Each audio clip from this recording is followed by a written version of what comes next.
तो कल इन्होंने बताया था कि जो मेरे इस मत को, मेरे इस विचार को, मेरे इस उपदेश को श्रद्धावान होकर के पालन करते हैं तो वो मुच्यन्ते तेपि कर्म भी, वो सब कर्म से छूट जाते हैं। कर्म से छूट जाते हैं मतलब कर्मासक्ति से छूट जाते हैं, कर्मों में उनकी आसक्ति नहीं रहती है। और आसक्ति ही बंधन का कारण है, कर्म बंधन का कारण नहीं है। क्योंकि कर्म यदि बंधन का कारण हो तो सबसे पहले तो परमात्मा बंधेगा, हमारा नंबर बाद में आएगा। विष्णु कर्माणि पश्यत यतो व्रतानि पस्पसे, उसके कर्म देखो आप सारी सृष्टि में कैसे फैले पड़े हैं। तो सबसे ज्यादा कर्मवान कौन है? ईश्वर है। और वो तो कर्म छोड़ नहीं सकता है, क्योंकि सृष्टि किससे चल रही है? ईश्वर से चल रही है।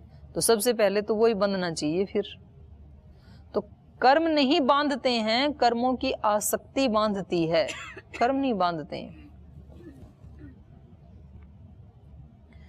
ये तो एतद अभ्यसूयन्तो नानुतिष्ठति मे मतम, और जो हमेशा निंदा करने में ही लगे रहते हैं और मेरे इस मत को स्वीकार नहीं करते हैं, वे सर्व ज्ञान विमूढ़ाः, सब प्रकार के ज्ञानों के लिए क्या है? वो मूढ़ हैं वो लोग। ऐसे मूढ़ तान नष्टान अचेतस विद्धिः, उनके सारे कर्म, उनकी सारी चेतना नष्ट हो गई, ऐसा तू जान। तान नष्टान अचेतसः, उनके सारे ज्ञान नष्ट हो गई, कर्म नहीं ज्ञान, उनके सब ज्ञान विज्ञान सारा नष्ट हो गया, क्योंकि वो मेरी बात सुनते ही नहीं है। तो वो तो उनका तो नाश होगा। नष्टान, उनका नाश हुआ जान तू। नष्टान विद्धि अचेतसः, वो जो मूढ़ आत्मा है, अज्ञानी आत्मा है।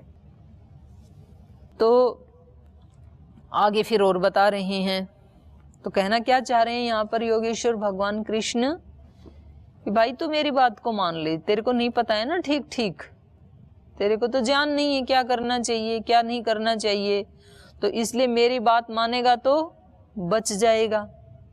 और मेरी बात का उल्लंघन करके यदि तू अपनी मनमर्जी करेगा तो जो मेरी बात को, मेरे मत को नहीं मानते हैं उनको तू नष्ट हुआ समझ ले, तू नष्ट हो जाएगा, ऐसे कह रही हैं। तो वो थोड़ा सा डर गया बेचारा।